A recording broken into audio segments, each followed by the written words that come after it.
Hello everyone, welcome back. Today we're going to be talking about the American Revolution.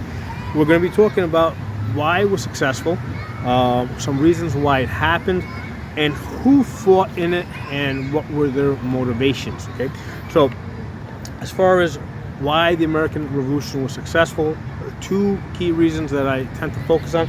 Number one, guns, right? The colonists had access to the same guns that the British government had. And number two, foreign assistance. This is something that I think doesn't get enough attention. Okay, so on the side of guns, okay, this is really important. Okay, something happened in a period of about 200 years that, it only happened for a very brief time in history. So for a brief time in history, guns became cheap enough, okay, so that the people, the average person, could own the same guns that the government had. Okay, so if we go to the period prior to this, right, if we go prior to the period of the flintlock musket, right, if we go to the period of the wheel-lock musket, okay, wheel-lock guns were very expensive. Only rich people could afford them. They couldn't be built in big enough volumes. Okay, so in the period of wheel-lock muskets, most of the fighting was still hand-to-hand fighting. Okay, so if you guys watch my channel, you guys know that I'm a competitive sword fighter. Okay, I've been fighting for about 17 years, and I can tell you that it takes an average of about 3 years for a person to become semi-competent in hand-to-hand fighting. Okay, so I've also trained people in boxing, and I've also, so I used to own a gym, so I used to have Muay Thai guys in there, people from different martial arts background, and it takes at least 2 to 3 years for somebody to become semi-competent in hand-to-hand fighting. Okay, and that includes because we have what we call closed hand techniques, where basically you're holding a weapon, and open hand techniques where you're just using your bare fists. Okay, so in the period prior to the flintlock musket, right, it was either the guns were either extremely expensive, or you had to invest a lot of time. Okay, and the only people that can invest that amount of time to learn how to use hand weapons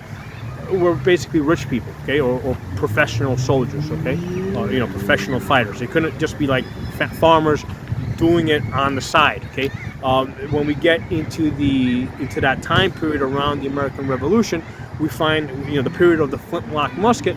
Guns are now cheap enough so that colonists can build them themselves. They can buy them, they can import them, and they're very common. Okay, so once we get outside of this period, once we get, let's say, past the Civil War era, all of a sudden guns and weapons start becoming extremely expensive, so that only extremely rich people and governments can own the high-end weapons. Okay, so for that brief period of time, right, I'd say about a 200-year period, I'd say 100 years before the American Revolution, 100 years after the American Revolution, people they had access to the same guns that the government had. And the most powerful weapons at that time were cannons, and yes, people could buy cannons too if they had enough money. Okay, so that's something very special that happened.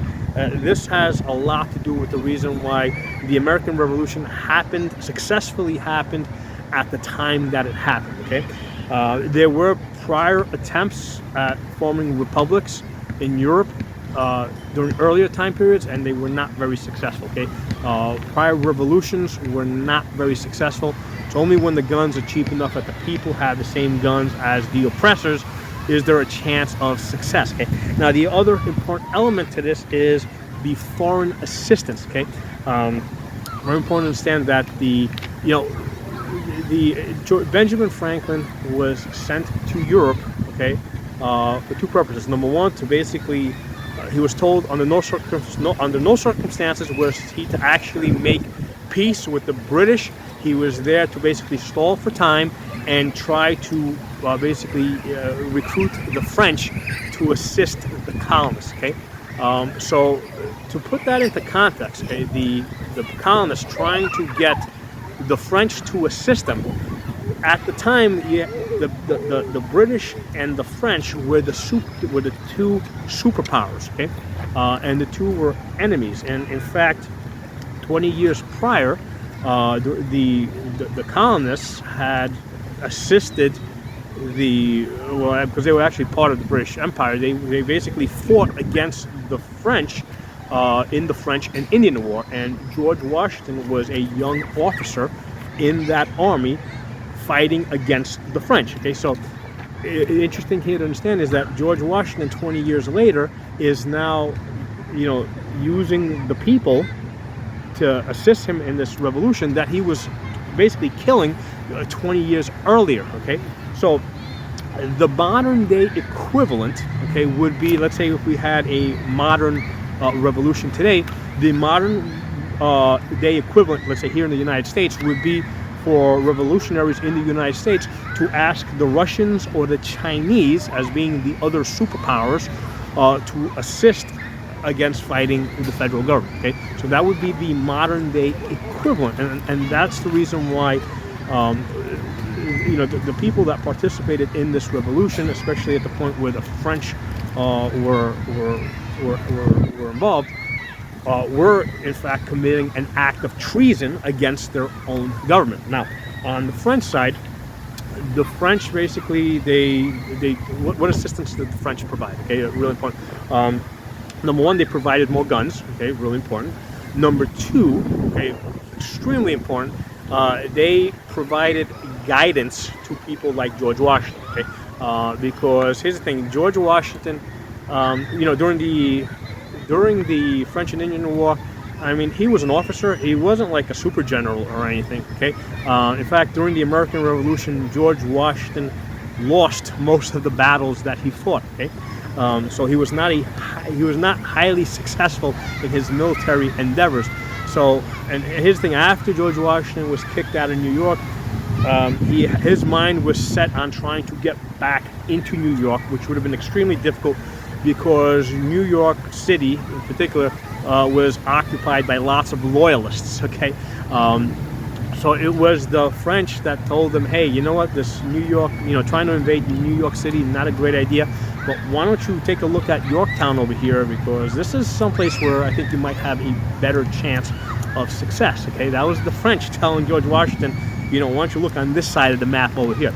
Now, the other thing that the French did was extremely important. Okay, they tied up British naval resources. Okay, so the French, okay, when they entered the war, okay, they didn't come here with their navy and start bombarding the coastal line in the colonies. They went down to the Caribbean, right, which is where the cash crop and a lot of the raw goods of the profitable stuff was being produced for the British Empire. Okay, so they went down there. And what that did is it forced the British to move their navy down to the Caribbean to protect those assets. Okay, so it took the navy away from the colonists and pushed it down to the Caribbean, and this was very vital to George Washington's victory at Yorktown, because why would the British in Yorktown, why did they get themselves cornered like that? Well, the British went to Yorktown because they were expecting British naval ships to show up with support, with more soldiers, and because the French were tying up the British Navy, they didn't show up when they were supposed to show up, and that's why we had that victory at Yorktown. Okay, so that was because of the French naval efforts. Okay, so that's something that doesn't get enough credit. Okay, so again, a key point there is that when the colonists asked the French for assistance, the modern day equivalent would be, as if we were having a revolution here, modern day revolution in the United States, the revolutionaries asking the Russians or the Chinese for assistance. Now, from the point of view of the French was a monarchy. The last thing they were interested in was self-rule, independence, individual freedom. The only reason why the French were assisting the colonies is because they were just interested in weakening the British. Okay, so that was the French incentive for helping the colonists. They weren't trying to help the colonists get free. They were just using the colonists to weaken their enemy, the British. Okay, right. So Let's talk about uh, reasons for the American Revolution. Why did this thing even start? A lot of times people talk about the taxes that the British tried to impose on the colonists. The colonists basically, they didn't want to be taxed without representation.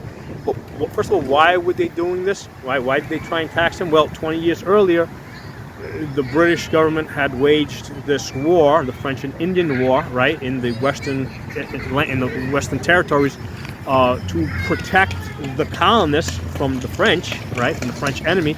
And the British idea was that, hey, you know what? We fought this war to protect them and defend them.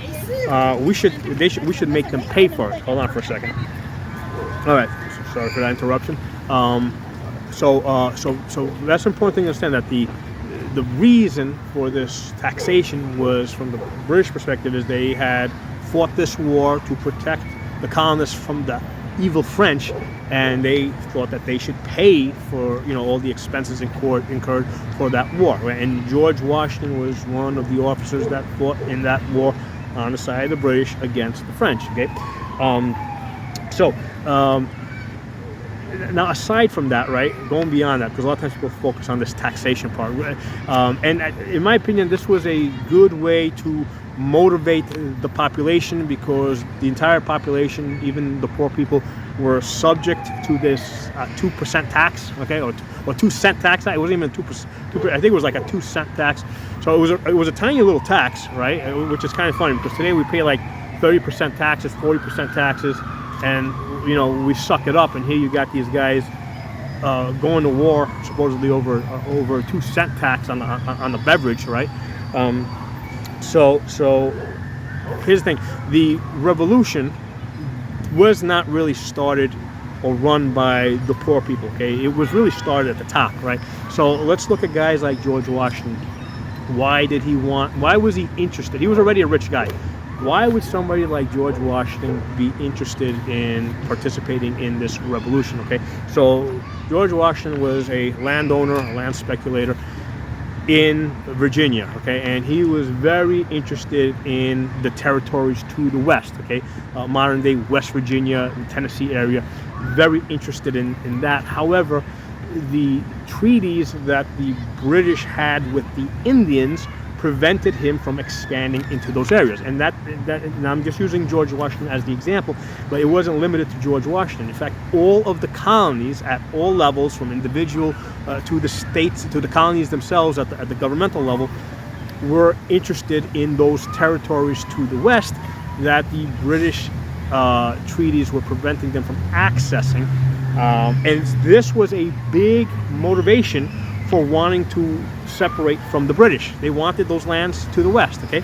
And just to give you guys an example of how important this issue was, post-American Revolution, okay, there was an intermediate government that they set up. It was called the Articles of Confederation.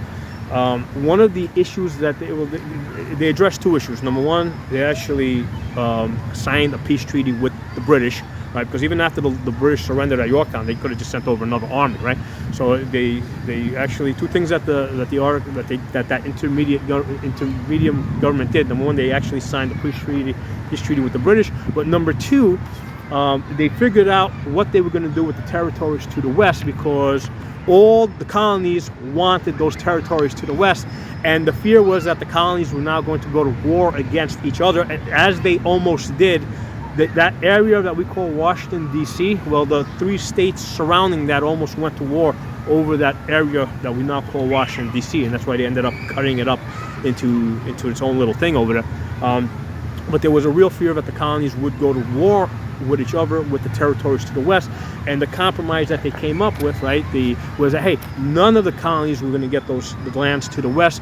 Those territories were going to be their own separate territories, and at some point, later on, now, of course, none of the states, because now we're talking later on, none of those territories were going to be attached to any of the colonies or the states, depending on what time period we're talking about. They would be their own separate territories, and at some point, when they acquired enough population, and if they were interested, they would come in as their own states. Okay, so that gives you an idea of how important that land to the West was, and why that would have been a motivation for actually parting ways with the British. Okay, we can see this later on, how it becomes an issue that needs to get resolved, because all the colonies wanted those lands to the west. Okay, so so that's important. Now there's another, let me pause this, I got alarms coming through here. Okay, so another reason that is sometimes proposed as a reason for the American Revolution, besides wanting to grab land to the west, is because the colonists wanted to preserve slavery. Okay, now this is something that I kind of went into this many years ago. I went into this with an open mind, and initially I thought it kind of made sense, because at the time of the American Revolution, slavery had already been outlawed in England. So it would have made sense for the colonists to look at the situation in England and say, hey, if they outlawed it over there, it's only a matter of time before they outlaw here in the colonies. So I said, maybe that makes sense. But then I started researching further into this, and I found two things. Number one, you had black slaves actually fighting in the American Revolution, and the reason why they were fighting is because they were promised freedom. Okay, so you actually have black slaves on both sides, fighting for both the British and also fighting for the colonies. So they were fighting on both sides because both sides were offering them freedom, right, in exchange for their military service. Okay, so that's one thing to look at, right? The other thing is that at the end of the American Revolution, almost half of the colonies either freed their slaves, they abolished slavery, or they had plans in place to abolish slavery. Okay, so if you got half of the colonies abolishing or planning to abolish slavery by the end of the American Revolution, it doesn't seem plausible that that was a motivation for having this revolution. Okay. So like I said, I went into that with like an open mind. Hey, listen, if it turned out that the answer was that, hey, that was a motivation, I would have been perfectly fine with it, because I would just say, hey, listen, it doesn't matter. The 13th Amendment corrected that. Okay, so I'm perfectly okay, right? If that was the case, I would have been perfectly okay saying, hey, you know what, as you know, a growing country, as we went along, you know, we had to start somewhere. As we went along, you know, we made corrections where we needed to. 13th Amendment abolished slavery. No big deal. If you didn't start the American Revolution, you would have never got to, you would have never had the 13th Amendment. And if you look around the world, if you look at Africa, for example, there's at least one country in Africa that did not outlaw slavery until like the 1980s. Okay, so you know, I mean, there's that. Okay, so. Like I said, going into this with eyes wide open, that does not seem to be the motivation for the American Revolution. Okay? So the next thing I want to address is who fought in the American Revolution. So first thing to know, this is really important, that 30% of the colonists supported the British. They were loyalists. Okay, and if you went into places like New York City, it was like almost 80-90% of the population there. Okay, so overall, 30% of the colonists supported the British, and in fact, after the war, there was retribution. Right, a lot of those loyalists, especially in New York City, were kicked out of the country. The loyalists in New York City, I believe they settled in Nova Scotia. Okay, so that just gives you an idea of, you know, the amount of loyalists that they were. So 30% of the colonists supported the British. 30% of them were patriots that supported this revolution, and 40% in the middle didn't give a shit either way. Okay, so that's how that was. Okay, so a lot of people make the mistake of thinking that all of the colonists basically decided to rebel, that all the colonists supported this revolution, and nothing could be further from the truth. It was only 30% of them.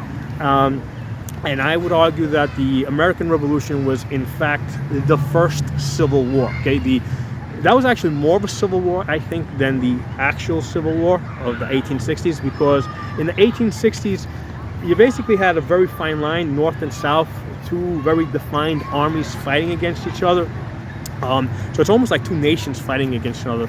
when you go to the American Revolution period, right, that's more of a true civil war where the populations are just mixed, where it's more of like, you don't know which side your neighbor's on. And in fact, you did have situations of, neighbors fighting neighbors. You even had situations where people were using the American Revolution as an excuse to settle old scores between themselves. Okay, so the American Revolution was in fact more of a civil war, and it was a civil war because it was basically British against British, basically, right? The United States had not been formed yet; these were British subjects at that point. So I think that was more of a true civil war, where you don't, unless people tell you which side they're on, you're not going to know which side they're on. Okay. In the 1860 Civil War, you know that, hey, if you're in the North, you're most likely with that side. If you're in the South, you're most likely with that side, okay? So let's take a look at who fought in the Civil War on the British side. First, let's take a look at the officers. The officers were mostly rich people, right, that in fact had to pay their way. They basically had to buy their position, and the reason why you bought your position is once you became an officer, you would use your position to make money.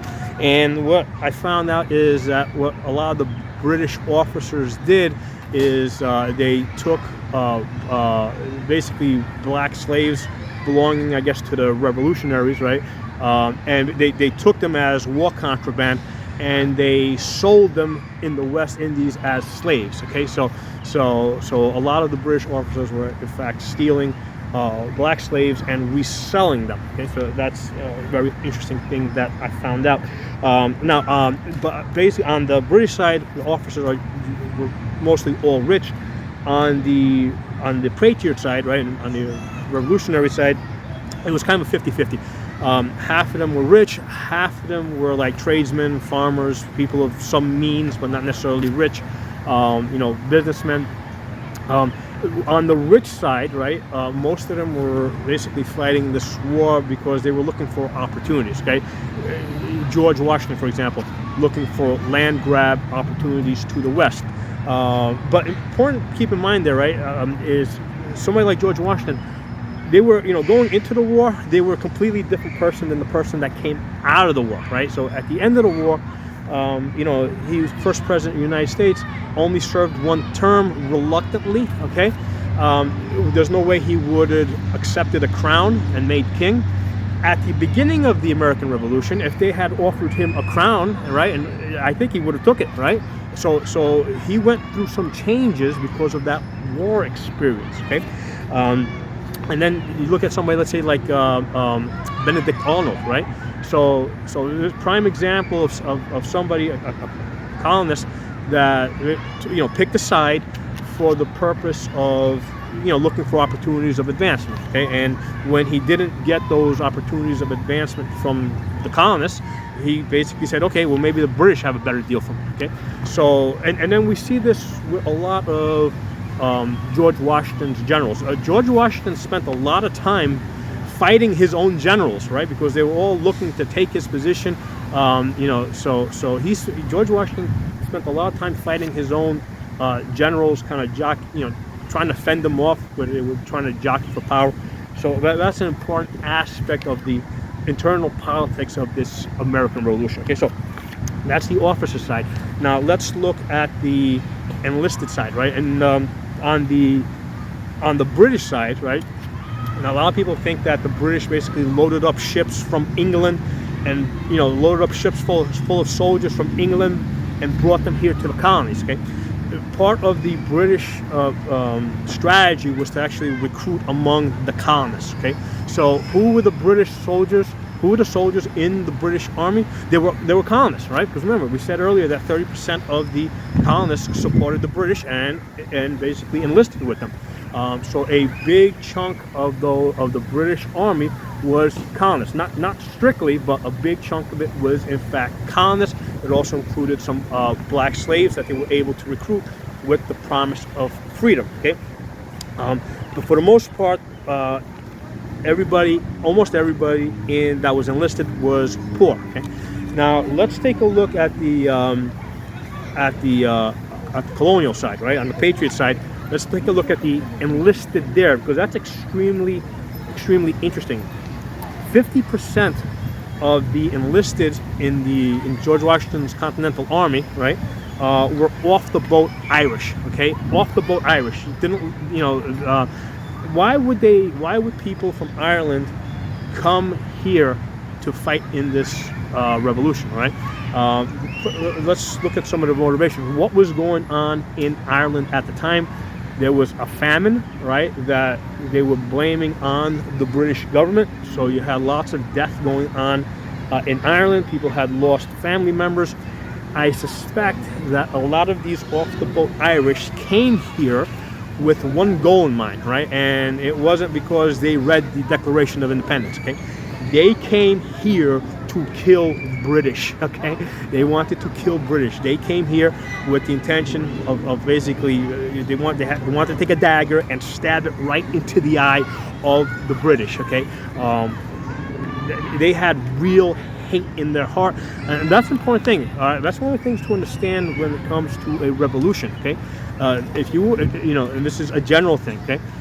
If you want to be, if you're thinking about starting some type of a revolution, ask yourself, how much hate do you have in your heart? Okay? Because I think that is a necessary element of a successful revolution. And these Irish, these 50% Irish, came here with some serious hate in their heart. Okay, so that's 50% of the Continental Army. 15% of it, I was very surprised when I learned this, 15% of the Continental Army was blacks, black slaves, okay, that enlisted into this army with the promise of freedom, okay. So interesting thing is when we get later on into the 1860s, into the Civil War era, okay, there were freed blacks throughout the United States at that time. Where did they come from, right? How did you get freed blacks in the United States? Well, a lot of them were these 15% blacks that fought in the American Revolution in the Continental Army. Now, this does not include blacks that were recruited into the state militias, right? Those were totally separate armies.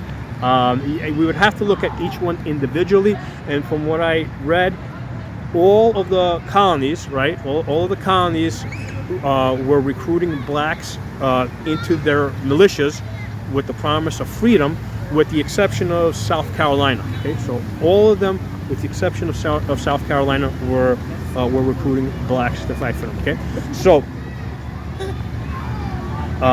again, that goes back to: is it possible that this American Revolution was started as a condition, was started for the purpose of preserving slavery? The answer is probably not.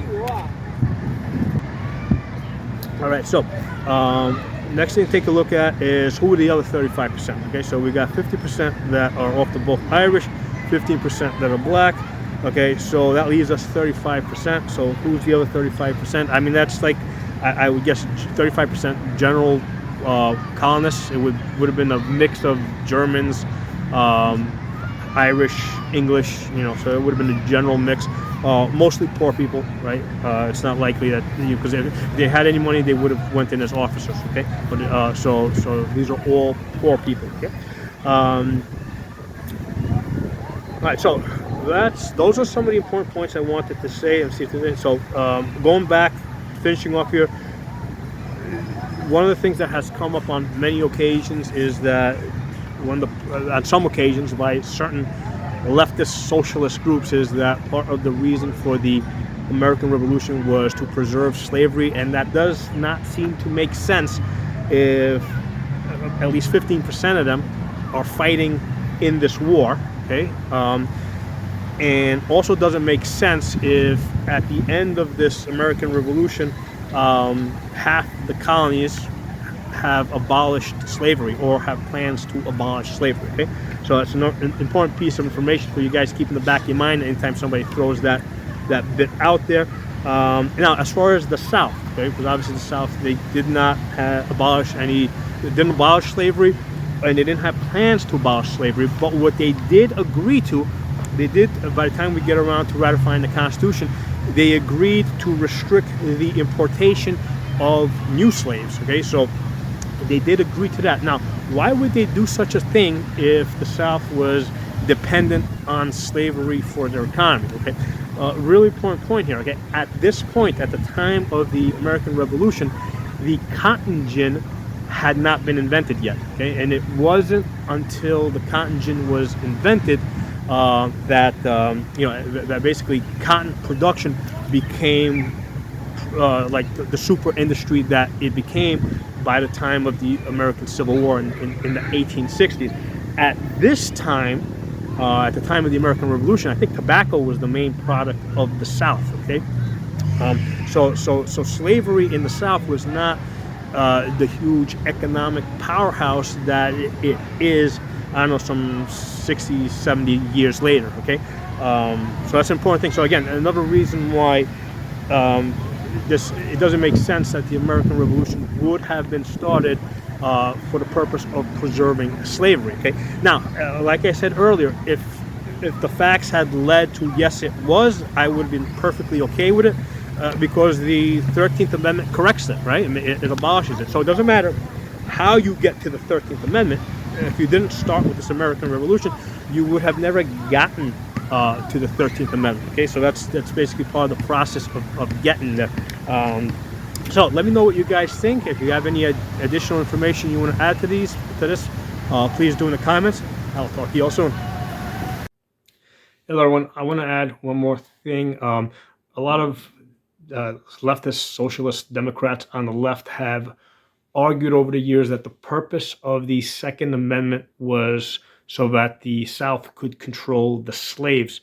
And that doesn't make sense, first of all, because if that was the case, then it would mean that the purpose of the American Revolution was to preserve slavery. And we've already discussed why that doesn't seem likely, right? But also very important for you guys to know is that the states in the North, right, the ones that freed the slaves after the American Revolution, or basically had plans to abolish slavery, right? So the states to the north that either abolished slavery or had plans to abolish slavery, those are the states that insisted on the Second Amendment being added to the Constitution as a condition of ratifying the Constitution, right? So, when the Constitution was drafted and it was being passed around, the states in the North said, yes, we'll sign on to this only if there'll be a Bill of Rights